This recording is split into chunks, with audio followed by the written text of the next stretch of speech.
Hi, I'm Jessica Conoley. I'm the founder of the Creative's Apprentice, but most importantly, I'm a fantasy author. I also write some creative nonfiction and nonfiction as well.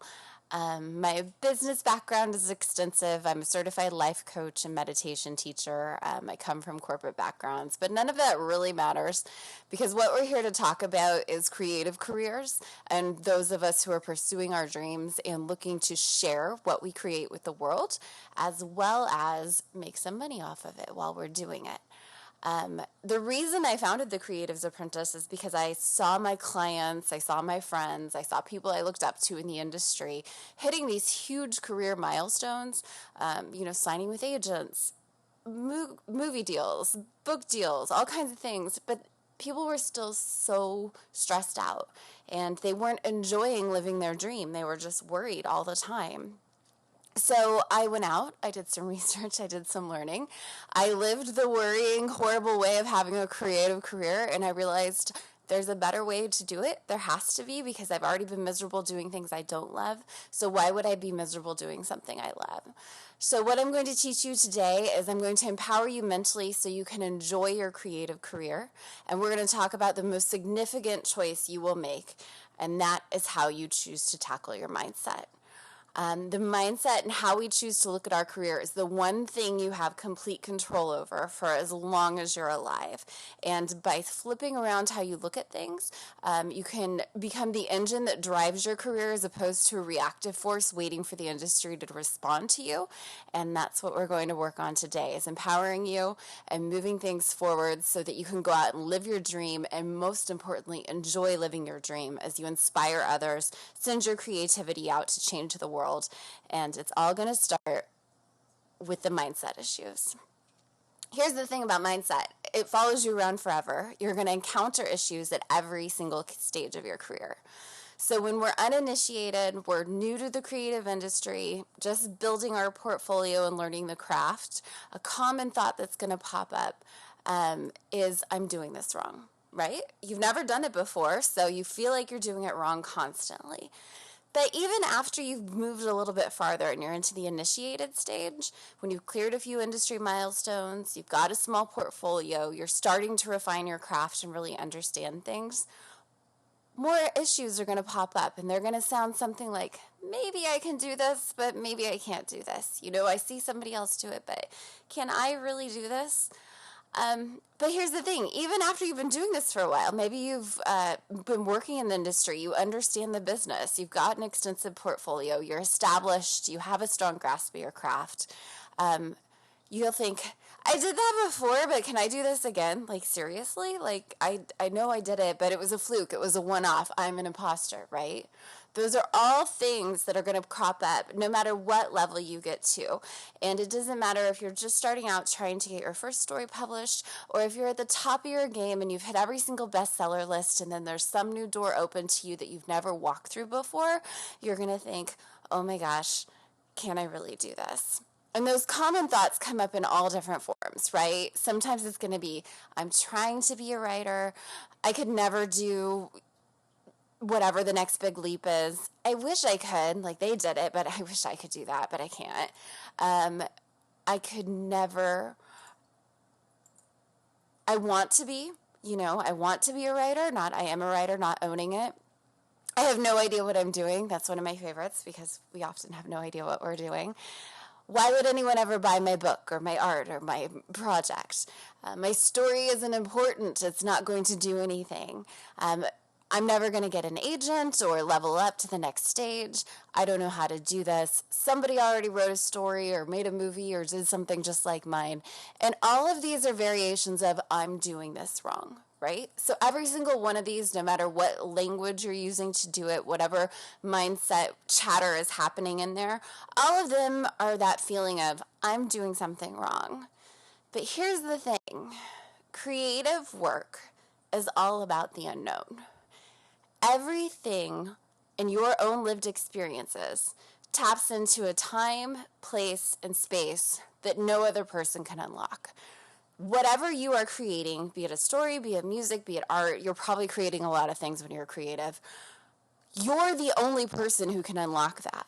And it is totally unknown to every other individual in the entire galaxy. And because it's unknown, there's no way you can be doing it wrong. Nobody has hit this particular situation before, right? It's completely unique to you.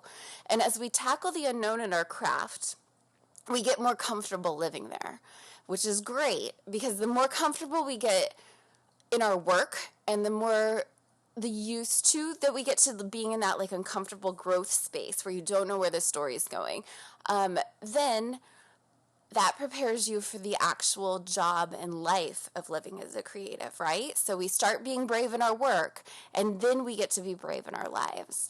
Your job as a creative is learning to navigate the unknown.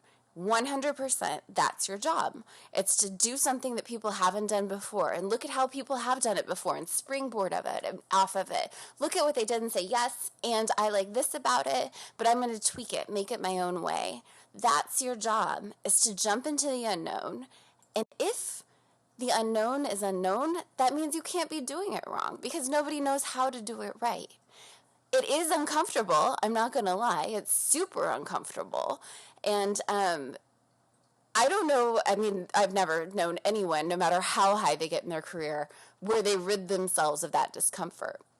But what happens is the more you sit in that unknown, the faster you can get through it. So you get to the point where you're like, oh my gosh, this is so hard. I don't know what's happening in this story. I don't know what these characters are doing. And the first time you're there, you're floundering, you feel lost, you don't know what to do. That's okay. You'll get through it eventually. And then the next time you get to that point in a different story, you'll be like, oh yeah, this is the part that super sucks. The unknown of what happens next, of where I'm going. And that's okay, because I got through it before, so maybe I can get through it again this time. And you'll get through it again. And every time you get through it, you learn to get through it faster, because you know you did it before, so you can know you can do it again. You'll learn to have faith in yourself, and you're going to learn to have faith in the project. The discomfort is what lets us know we're growing. It's the space where we learn. And where you learn is where your craft and your art and your story gets so interesting and so good. And it's only in the unknown space where your work can surprise you. And there is nothing better than when your work surprises you. And it takes that twist that you didn't know, and you didn't know where it was going. So next time you're sitting in a room and you're thinking, why am I here? Or you're facing a painting, or you're looking at a story and you just feel uncomfortable and like you don't know what you're doing, pause for a minute and be like, oh yeah, this is my job requirement. This is part of what the job is. That's a sign. That's a good sign. It's the sign that I'm learning, that I'm growing, that I'm on the right track. It's a growing pain. That's exactly what it is. We get them physically as we're growing. We get them as we're growing as artists. The discomfort is a sign you're learning, growing, and you're on the right track. So when you feel these mindset chatter kind of pop in, how do we change it, right? We have been conditioned to it ever since we were little, so it's hard to change something that we've grown up with, 20, 30, 40 years. So how do you change your mindset? First, you acknowledge there's no right way, correct? You're doing something completely new, completely unique. You're creating books that no one's done. You're making art that no one's done. You're creating a career that looks completely individual to you and your needs. So there's no right way. Once you accept that, then you have the opportunity to start celebrating your accomplishments. We're going to talk about that. We're going to go through all that for you. We're also going to talk about how we have a choice in how we think. We're going to talk about vigilant mindfulness and how that's going to help you. We're going to rewrite our scripts. We're going to lean on our support system so hard, and then we're going to practice. Because the great thing about creative careers is it's not just a, 5-year career and we're out. We can do this forever, and it can evolve. And so the more we practice our mindset work, the more growth we have, the more fun we have, the more we can experience. And it just takes practice. So like we already talked about, what's the right way? Because there is no wrong way, that means there's no right way. There's no wrong way to do a creative career, that means there's no right way to do a creative career. And if there's no right way, then how can you be doing it wrong? You're not. You're doing it how you need to be doing it. You're doing it how your particular project needs it to be done. And it doesn't matter how slowly you go, so long as you do not stop. Just keep going. You'll learn what you need to learn when you need to learn it. We're going to talk about how brains work and learning in a little bit, so don't worry about that. So one of the most important things, and this is a handout that we're going to go ahead and provide for you, is to start celebrating all of the small accomplishments. So because creative careers are unknown and completely unique, we don't have a lot of the normal benchmarks that other careers may have. So like, let's say you want to be a doctor, right? You go to med school, you do a residency, you choose a specialty, maybe you publish a few papers, or, you do certain things, and each one of those can be seen as very specific milestones. Well, when we're doing our own creative career, we have to acknowledge our milestones when we hit them. And this is really important because you aren't going to have that external validation necessarily. You need to start validating yourself internally.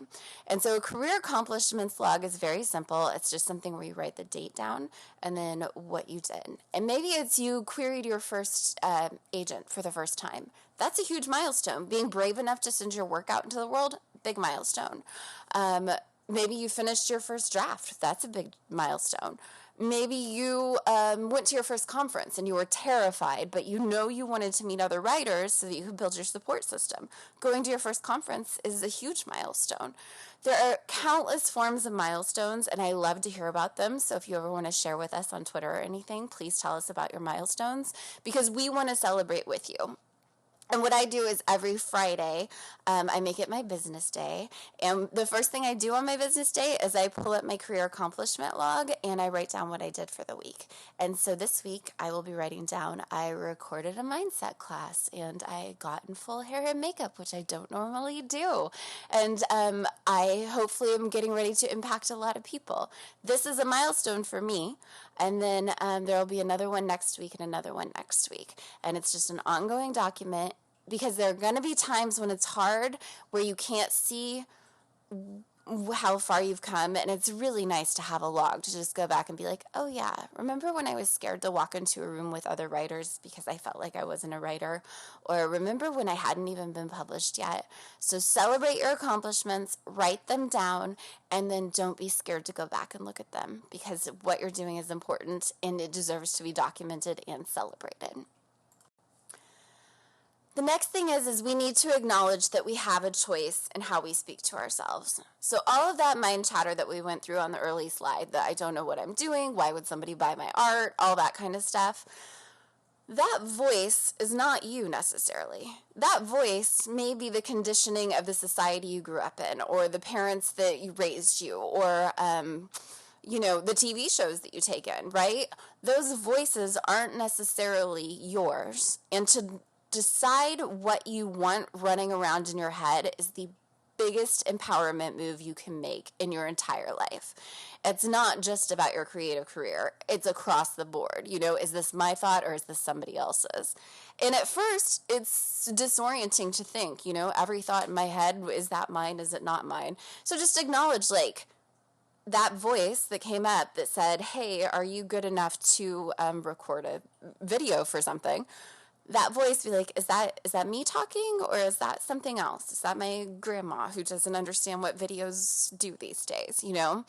Choice is where we find agency in our career. We are always going to have a choice, be it in our agent, our publishing decisions, how to market, our business partners, what we choose to work on. There is always a choice in your career, and you are always the one who can make it. And the most important choice, the one that emboldens you to advocate for yourself on every level of your career, is that choice in how you choose to speak to yourself. So the first step is just stopping when you have a bunch of thoughts going on, listening to what those thoughts are. And the way we listen to what those thoughts are is through mindfulness. 2017, Jessica thought mindfulness was a load of crap until I went to a writer's retreat, and they told me, hey, we're going to do some meditation. It's going to help your writing. And if you tell me anything's going to help my writing, I'm like, okay, I'll try it. No matter how skeptical I am, no matter how much I think I will never look like this person in the slide who's sitting there just being like, not me, right? So what mindfulness is and what meditation is practicing, coming back to the same thing again and again and again. And what that meditation teacher did is she taught me that the act of meditating, which is refocusing our attention on something is what's so important to our creative work. Because when I'm writing a story, I need to continually tune out everything else and redirect back to the story, right? So I need to refocus, redirect, bring it back to the story, bring it back to the story. So what mindfulness is it's choosing something intentionally to focus on, be it our craft, be it our breath, be it our dinner, whatever it is we're going to choose to focus on, and the redirecting. And the redirect is the important part, right? That's the part of our brain that we want to build up where we can continually refocus, and the more we practice, the better we'll get at it. There's several ways to do this, right? All of them are going to actively focus on the task or the thoughts at hand. The first thing that most people think of is what we call passive meditation, and that is the idea of this very fella in the slide, sitting there emptying their thoughts so they continually refocus on something. Often in this example, it would be your breath. This is important for a couple of different reasons. One is that mini refocus, right? That's super important to build up the muscle of redirecting, which is really important to get us into a flow state and keep us focused on our project. That's really, really helpful when we're under a deadline. It's really helpful when we want to create something new and grow it to new heights, correct? The other important part of passive meditation is where we're slowing our mind chatter, right? So all of the thoughts of, am I good enough for this? Imposter syndrome, do I really want to do this? All that kind of stuff, right? When we have our creative career, we're the only person driving it. And so we need to be really in touch with our own voice versus everybody else's voice swirling around in our head. Passive meditation is a way for you to start filtering and practice filtering out the voices that aren't yours. So, for example, in creative communities, one of the biggest mindset hurdles that I will eradicate, fight for, challenge to my dying day is that you can't make money as a creative, right? Well, is that really true? No, it's not true. We've seen like billions of people make money off of their art, right? And we've seen some people make billions of dollars off of their art, right? So if that thought pops in my head, is that my voice or is that someone else's voice? And so passive meditation allows me to start emptying out other people's voices one by one so I can get really tuned into what my voice is. And the reason that's so important is my career is not going to look like your career or anyone else's career. I am the person driving it, and I need to do what's authentic to me, what's authentic to my work, and what's in the best interest of me and my work. And the only way I can do that is if I understand what my voice is versus being driven by somebody else. And a great way to practice doing that is passive meditation, because you're left with your thoughts and you get to filter through and see which ones are yours and which are someone else's. Another aspect of meditation is what we call dynamic meditation, or their visualization activities, right? And this is important for several reasons. One of the first activities that I do in my group coaching classes is a clarity essay, right? And this is a bonus exercise in our recorded classes, where I have you get really clear and visualize what you want your future to be. This is for a couple of reasons. If you visualize it, you're more likely to know where you're going, right? So if you know where you're going, then you have kind of a path that you want to go on.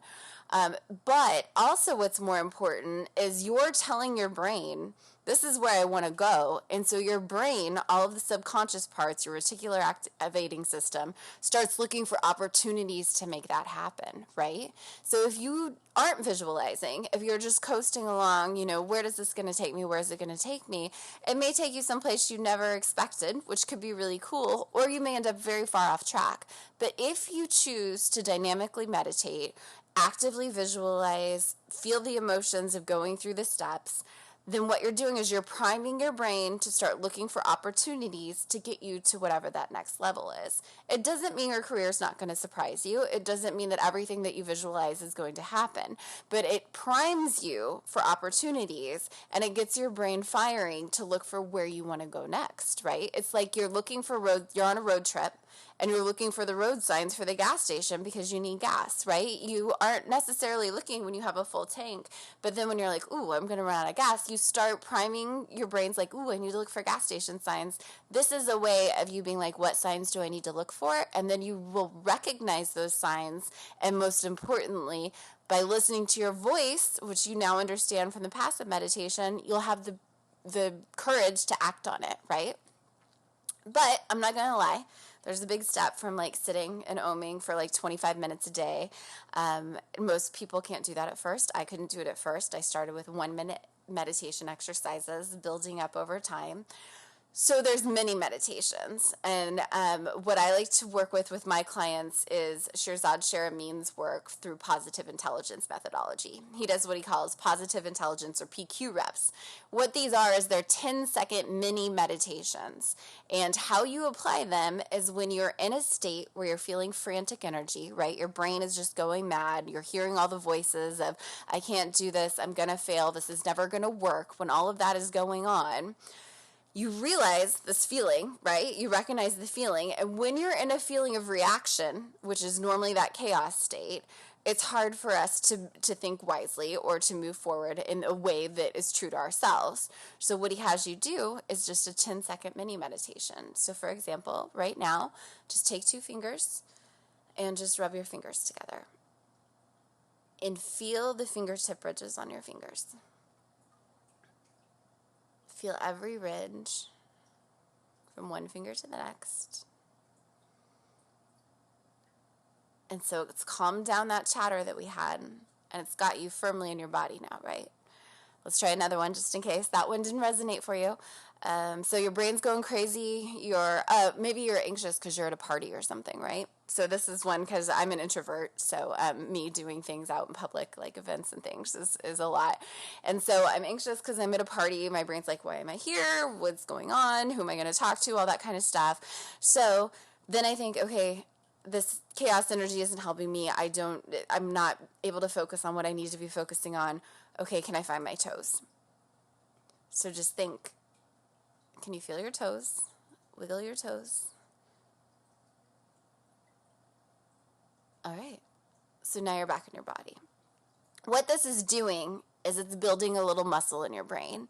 It's building the muscle that switches from chaos, everybody else's words and thoughts, right, to, I'm going to center in myself, get really into my body, do a 10-second thing that nobody even notices, right? Like if you're rubbing your fingers together, nobody's paying attention to that. Or if you're like trying to feel your toes, maybe you don't pay attention to the conversation so hard, but nobody knows that's what you're doing. These are completely real-time exercises that get you into your body. And then when you're there, you start to switch over into the other side of your brain where you tap into your own voice and you're like, okay, why am I at this party? I'm at this party because I wanted to meet some people, other writers, and expand my network. So why don't I see if I can find one other person I can talk to? And then you move in with the you and your goals at the helm versus that frantic energy driving you. So again, that's the positive intelligence methodology. I use it with my clients. I use it with myself, most importantly. And it's a way to do real-time meditations without having to be like zenned out like this little floaty guy here. And it's a great way to just kind of shift your mindset. So once you realize all these thoughts are going on, you feel that frantic energy, after you learn to like calm that energy down through the mini meditations, right? Then you want to start rewriting your script because those words that are in your head haven't been helping, right? They're not constructed to be like, you're never going to do this. Not helpful. Like, tell me something helpful. So there's different ways to rewrite your script. You can do it with declarations, opposing statements, or questions of possibility. These are just 3 examples. So whatever doubtful type verbiage is coming up in your head, one way to change it is to just state declarations. I am a writer. I finish projects. I am paid for my work. I can do this. All of those are declarations, right? Just say it. You don't have to believe it. We're going to talk about that later. But the whole point is you just want to get your brain to memorize a different script. You've had this other script going for a long time, the non-helpful version. Let's throw a few new lines in so that a helpful one can pop in every now and then. Or an opposing statement. Let's say your brain says, my story isn't important. Just flip it around. My story is important. Again, you don't need to believe it yet. You just need to train yourself to get this idea in your head, the words. That's all we're looking for is words, right? Or questions of possibility. That could never happen to me, right? Oh, that happened to them. Turn it into a question of possibility. Why not me? Why couldn't it happen to me? If it happened to them, then clearly it's possible. No reason it can't be you, right? So look at the negative thoughts that are coming through, and then look at flipping them. And sometimes I'll write these down. Like if there's a particular negative thought, I'll just write the opposite of it over and over again. The more senses you can get in to rewrite your script, it's going to be more helpful. So you can write it down. You could speak it into an audio recorder, so you're getting your voice out, but then you could re-listen to it like as a voice memo. That's another way to do it. And then also the other thing you could do is you can change tenses, which is really kind of weird. So I am a writer, Jessica is a writer, she is a writer.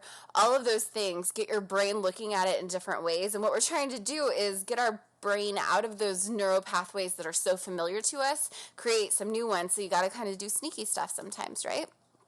While you're doing all of this work, especially if you're brand new to this type of work, I do want you to know that you aren't going to believe it at first, right? You just look at the language that you're using as you talk to yourself and others, and when you notice the other language, that's your mindfulness kicking in. Fantastic. Do a little PQ rep, rub your fingers together, wiggle your toes, touch your nose, something like that. Consciously choose to rewrite your script, and again, you aren't going to believe it at first. And as you're working on the part where you get to believing it, which we're talking about, I want you to beware of dream assassins. So as we build our creative careers, we're doing something impressive, right? And there's a lot of people who have dreams that they aren't yet pursuing or aren't brave enough to pursue, or maybe they aren't even lucky enough at this point to understand what their dreams are. And watching you pursue it can bring up a lot of strange emotions in them. And so what I really want you to do while you're first starting on this mindfulness work and this, mindset work that you're doing is to be aware of who you're sharing and what you're sharing with whom. Because you don't need to take on their fears and worries at this point. You have your own fears and worries that you're trying to set aside. And so let's say your family is like my family, which is very practical, right? Like they're very 9-to-5 jobs, business oriented. No one in my life has ever, in my immediate sphere, has ever done any sort of creative career at all. And so to them, this is like a huge departure. And so all of their worries, if I talk to them about my career, is, how does this happen? How does this happen? They don't understand the industry, and they just pile all their worries on me. Well, I have my own insecurities and my own worries. I don't have the ability to drag all of that weight around. So at this point, when I'm in a vulnerable new space, I choose not to share it with them. So you're going to choose who you share these things with wisely. And then if you do share something and somebody has a non-constructive way of reacting to it, or a way that makes you feel like garbage, or a way that makes you feel like you're crazy, they're not your person, and just that's a boundary with them, right? You don't need to share that with them in the future. What you do want to do is go ahead and start, be careful to do this until your confidence is unshakable. So you don't want to share with dream assassins until you're fully confident in who you are. And the way you'll get fully confident is by creating yourself a creative support triangle. And this is going to be an article that we can hand out to you. But a creativity support triangle is a group of people who you have chosen to invest in, and they invest in you in time, emotion. Occasionally they'll do money. But what they do is they can inspire you, they can motivate you, they can educate you. Your creative support triangle is a fundamental basis of your long-term career. Again, we have an extensive article about it that we're going to send out. It's also, I published it over on Jane Friedman's website, so you can find it over there, or you can find it on the Creatives Apprentice blog. But you're looking for 3 different levels of support. You're looking for accountability. So those are people who are going to hold you accountable to the goals that you want to do. You're looking for mentorship. So those are people who are ahead of you, who can inspire you or educate you. And then you're also looking for craft support, which are people who can help you grow in whatever your artistic craft is. Again, read the article. It's really helpful. And as your second homework, you're actually going to participate in the writing down who your creative support triangle is. The homework is your Mindset Emergency Toolkit. And this comes in really handy when you feel stuck. It also comes in really handy if you have to take a break, whether it be for fun reasons like vacation, or maybe it's not such a fun reason like a family emergency or somebody passed away and you just haven't been writing or creating for a few months. So what your Mindset Emergency Toolkit is a few pages where you write down, there's a page for inspiration to help motivate you, your support triangle for people to reach out to when you're like, I can't do this. Who are you going to call? It's your Ghostbusters page. And then it's often the hardest to create after we take a break. And so there's a micro actions page where it's like, okay, I need to get back into it. What are the micro actions I can take? Sometimes those are as small as open my document, like that's a micro action. Set a timer. There's different micro actions to start you out, but then you pick them. And then finally, there's a writing exercise on there. And you want to, if you choose to do the writing exercise, entrust it to someone who believes in you. Because what's really interesting and fun and unexpected to me, the farther I get, is how many people are rooting for you to succeed. And it feels like, a lot of people don't want you to succeed, but once you start living your dream and you're brave enough to start venturing into this unknown, it inspires other people and like they want to come with you on this journey. And so choose one of those people who's just like, I can't wait for your book. I'm so excited. And I promise you they exist and they're going to find you at weird places like at your hair cutter or your coffee place. I mean, it's just, you never know where these people are going to pop up, but they are so excited for you. So trust them. They're part of your creative support triangle. Lean into your triangle. Don't let anybody into that space who's a dream assassin, because you need the positive energy, because there's times when you aren't going to be able to sustain it yourself. And that's when you lean into the triangle, and then you'll be part of somebody else's triangle and you'll borrow their energy and they'll borrow your energy depending on what day it is and where you're at with things. So sometimes we just find ourselves completely paralyzed in our career. And you want to ask yourself, is this a learning gap why I'm not moving forward? Or is this a mindset issue why I'm not moving forward? So a learning gap is something that you can go out and learn, right? So like if you feel like your story isn't moving forward because your dialogues, you think it's rubbish, right? You're like, my dialogue's stilted and crappy and garbage. Okay, well, that's a learning gap. You can go out and do some studying on dialogue, practice, take a workshop or two. Or let's say you want to set up a website because you want to start like building a presence and you don't know how to do that. That's a learning gap. Great. There's plenty of resources out there. The Creative's Apprentice is one of them. Find the resources that are right for you, fill the learning gap, move forward, right? So sometimes we're paralyzed just because we don't know, like we don't have the tangible information on what to do next. But sometimes it's a mindset issue, right? Sometimes the issue is that chatter. And sometimes it's something that's going to keep us paralyzed. And the mindset issues are sneaky, right? A mindset issue may be something like, ooh, I grew up in a house where I was told I should stay in the background and I should never be seen. And so I don't want to market because I was told I should never be seen, right? Like that's not like a normal jump that you're going to make. It takes some time to dig through it. And most likely your mindset issues are cropping up for your characters in your work, by the way. So one thing to note regarding this learning gap and mindset thing is that ideas overall take rest and time, okay? There's 4 stages to an idea. Some of them are visible and some of them are invisible. So if it's a learning gap, you go fill the learning gap. But sometimes your idea may just need some time, right? If it does need time, the first part of an idea is normally pretty generative, right? So we're like excited, we know we're just like working away, and then we get stuck, right? When we get stuck, subconsciously our brain is still working on the problem. It works on it subconsciously while we're sleeping, it works on it while we're doing the dishes, it works on it while we're doing taking care of kids, all kinds of things, right?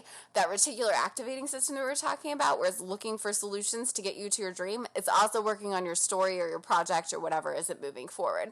So the second and the third part of an idea are subconscious and invisible, okay? But then that final 4th part is going to be generative again. And so you're going to start working again. So sometimes an idea might just need some time. But if it's not where you need time and if it's not where you have a learning gap, that's when you need to confront the misbeliefs. And a misbelief can look like writers have to suffer or creatives have to suffer. You can't make money through art. I'm not good enough. All of these are common misbeliefs that I've heard my clients come to again and again and again. And again, they're probably the themes that crop up in your creative work, right? So if you aren't moving forward, dig into your mindset, see if you have a misbelief that may be holding you back. The way to confront a misbelief is to do it again and again and again. Confronting misbeliefs is not a one-time fix, and it's not a one-time method fix, right?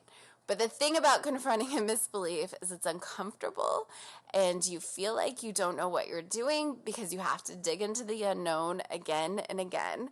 But that's everything that a creative career is about, right? That's what your art is about. It's about being uncomfortable and digging into the creative part, the unknown. And so this is just another way of what we do. Like, this is just part of our job. There's a lot of ways to dig into misbeliefs. You can go to therapy. You can get coaching. You can do journaling, thinking about it, coaching. Oh, we already talked about that. Tests, exploring the weird. I've done palm reading. I've done all sorts of things to get into the misbeliefs that I have that may be driving things. Once you identify that misbelief, the way you start breaking it down is through questioning. So questioning misbeliefs slowly chip away at them. And one way to say it is that my belief or somebody else's? So for example, creatives don't make money. You'll never make money being a writer, right? Is that my belief or is that someone else's belief? So if that's my belief, then I'm never going to let myself make money being a writer, right? I'm going to be like, oh, you can't do it.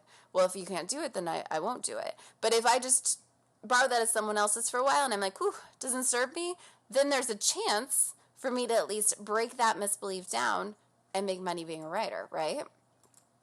Why do I believe that? That's another good question. It's like, where did that come from?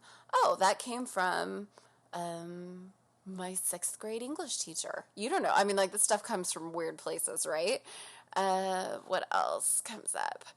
Is that true? So, like, is that true? So let's go to the money one just because it's easy.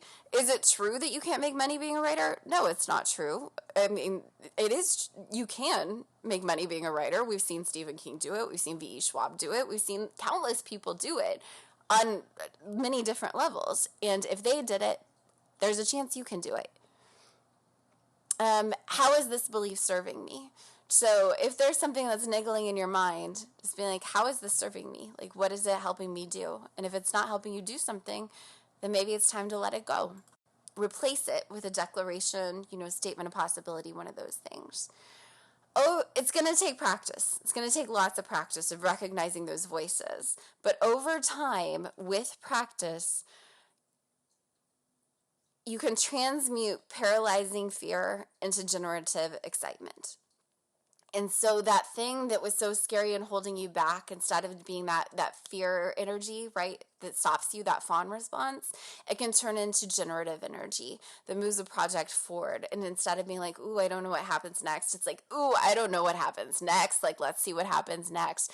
And it'll start in your work, like I said, but it'll move to your career. And there will be a point where you're like, I don't know what happens next, but let's see. And I'm just so curious, and it's going to be fun. And it happens. I promise you, I've seen it happen with multiple clients. It happens with me. So part of your creativity support triangle is having mentorship, of having people go ahead before you who you trust, who tell you, yes, this is possible. This does happen. And I'm telling you right now, you really can transmute that paralyzing fear into generative excitement and move to the next level of your career. Some constructive thoughts of your uninitiated or of creatives is going to be, I am a writer or artist. I can't do whatever yet. Yet is an amazing word, right? So I can't be a New York best time seller yet, but you could be yet. Yet's wonderful. I will instead of I won't. I have no idea what I'm doing, which is perfectly fine because I'm doing something new and that's exciting. Why wouldn't someone buy my art? My story is important. I am going to get an agent. I can learn how to do this. Nobody can ever write a story like mine. You're completely unique and your work is needed. With practice, you can reset your default thoughts to constructive thoughts, which will eventually lead to inspired action. And these are all versions of I'm doing this, right? So you wrote your script, but I still feel like I'm doing it wrong. And that's okay. Focus on changing your thoughts, and your feelings are going to follow. I'm going to say that one more time. Focus on changing your thoughts, and your feelings will follow. How it works is we change our words, which change our thoughts, which will change our beliefs, which then changes our emotions, right? This is the fourth in the list. You're not going to feel like a real writer or artist until 4 steps down the line, right? And then once our emotions change, that's when it leads to action, inspired action. So our words, first we change our words, which change our thoughts, which change our beliefs, which change our emotions, which lead to changing our actions. Mindset work is mostly unseen. So all of the stuff you're doing, acknowledging there's no right way, celebrating your accomplishments, saying we have a choice in how we think, vigilant mindfulness, rewriting our script, reaching out to our support system and practice, most of that stuff is not noticeable to other people.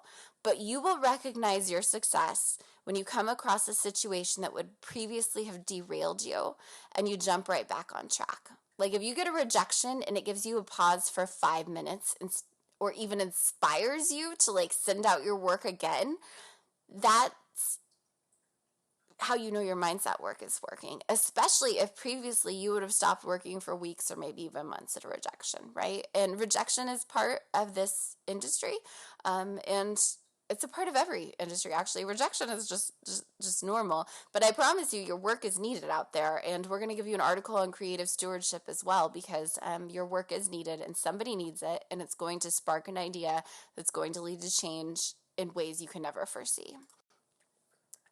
Just remember, you're creating something unique that no one else can make. Brave the unknown.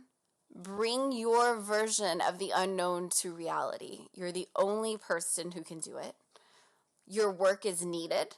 There's somebody who needs what you're working on right now. You will never understand how far your work goes or how it inspires people, but it is needed, and that's why you have this overwhelming urge to do it, this compulsion almost, I would say. So now it's just time to go and create. I want to thank you for having us. You can always join a co-working session or book a coaching discovery call over at thecreativesapprentice.com. We do co-working sessions 3 times a week, and it's when creatives just get together for 2 hours, Monday, Wednesday, Friday. We chat for 15 minutes, work, take another 15-minute break, and work again. It's a way for some external accountability and then also just some community, because community is a really huge part of long-term success in this industry, and it's what we build into our work at the Creatives Apprentice. So thank you so much, and we'll be sending some links and handouts to you guys. Have a great day.